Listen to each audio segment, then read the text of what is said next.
This really just goes to show that NIO is a long-term play. Have you ever seen that movie, If You Build It, They Will Come?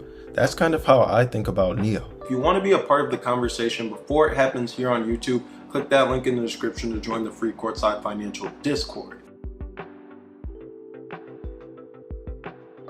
What's going on, everyone? My name's Obi and welcome back to the Courtside Financial Podcast. Today we're going to be talking about why NIO expanding on their infrastructure is so very critical to them succeeding as a business. Now, I've talked about this a lot of times on the channel before, but I want to approach it from an angle that really highlights the why for those who don't understand. This is going to be a good video. If you're new to the channel, make sure you hit the like button, make sure you hit the subscribe button, leave a comment down below, and click that notification bell icon. Your engagement really does go a long way in helping out the channel.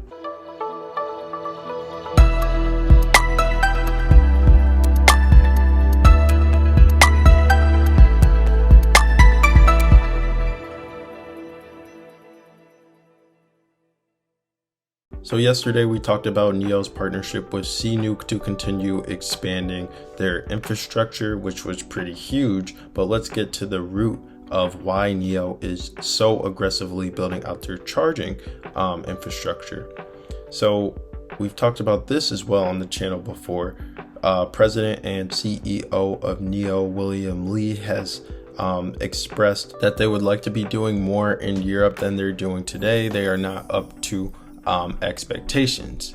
And I'm paraphrasing here, but he also said that what they need to focus on is building the infrastructure, and that's the most important thing. NIO's strategy of creating infrastructure such as battery swapping stations and charging piles lays the foundation for their long-term success and revenue growth in the future. Now, I'm going to be approaching this from the angle of their sales and success in lower-end cities. NIO's charging infrastructure is very limited in lower-end cities, and so with them continuing to expand their infrastructure footprint over time, that's going to position them pretty well to capture more market share and also capture some revenue from other companies who are seeking to utilize their infrastructure in the future. You might be thinking that's an interesting perspective, that their lack of infrastructure in lower tier cities could be affecting their sales. Well, it's true, and in this video we're going to get into the numbers and the facts here. Consumers in lower tier cities are driven by more practical considerations. At present, there's a shortage of charging or refueling infrastructure for pure electric vehicles. As a result, these consumers in these lower end cities are opting for ICE vehicles still, or plug-in hybrids. They want vehicles that can meet their immediate transportation needs without being hindered by the limitations of charging infrastructure. Until the charging infrastructure catches up in these cities, consumers are going to continue to be making pragmatic choices. This is why a company like Li Auto is currently outselling NIO in the present. Now, I'm not invested in Li Auto, and I don't believe that Li Auto will do better than NIO in the long term.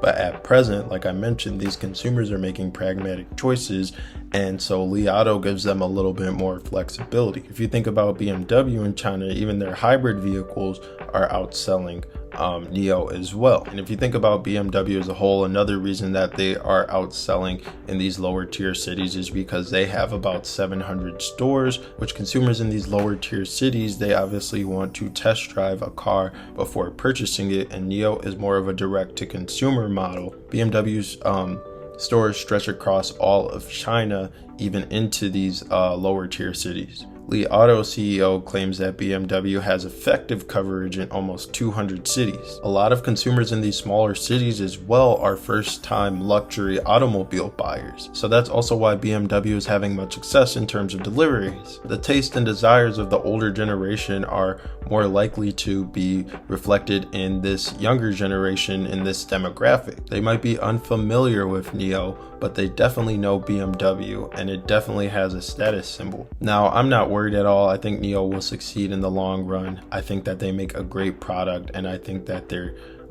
making great decisions around their products as well. Some data on China here is that China boasts the world's largest charging infrastructure. Just last month, they reached 6.35 million charging piles in the country alone. Even so, the distribution of charging piles is not really balanced. More than 25% of the charging piles in China are near the Pearl River Delta, where Guangdong have put 460,000 as of May just this year. Approximately 15% of China's energy suppliers are located in Shanghai and Beijing. Now, this tells you that there's just clearly an imbalance of resources, and these smaller cities can't comprehend. Charging infrastructure is lacking in both quality and quantity in these smaller cities. Local governments are hesitant to invest since it would be a large investment up front for a very slow return. Now, going back to NIO, recently they decided to stop free battery swapping altogether. Now, why did they do this? Because there's no such thing as free battery swapping. There was never any such thing as free battery swapping. Essentially, it's a hidden cost.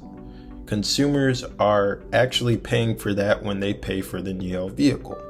And so consumers in these smaller cities where there's not really any battery swapping stations are really paying for consumers in the larger cities to reap all the benefits, while the consumers in the smaller cities do not. This obviously creates an inequitable situation for the consumers in the smaller cities. Aside from just trying to make more profit, I believe that this is one of the reasons that NIO has actually decided to do away with this freebie. It's an important adjustment to ensure fairness and align costs with benefits. Hopefully by this point in the video, you can see that when NIO says that they really need to continue expanding on their infrastructure, expanding on their battery swapping stations, expanding on their charging piles, it's ultimately in an effort to increase revenue, an effort to increase sales. NIO's approach moving forward should really focus on the key aspect of doing this. This is obviously going to require collaboration with local governments, private entities, and other stakeholders to build a robust charging ecosystem all over China that removes one of the biggest pain points for all consumers, which is refueling. I think that my suggestion, and I wouldn't even call it a suggestion because this is something that the company knows and understands if you've been watching William Li, if you've been watching them speak about what they're doing as far as charging infrastructure and the ambitions that they have around it. So I won't call it a suggestion, but I'll say it's important for NIO's future growth. This really just goes to show that NIO is a long-term play. Have you ever seen that movie, If You Build It, They Will Come? That's kind of how I think about NIO. Unfortunately, that's all the time that we have for today. I want to know what you guys think about this issue. Make sure you hit the like button. Make sure you hit the subscribe button. Leave me a comment down below. Click the notification bell icon. And as always, thanks for watching.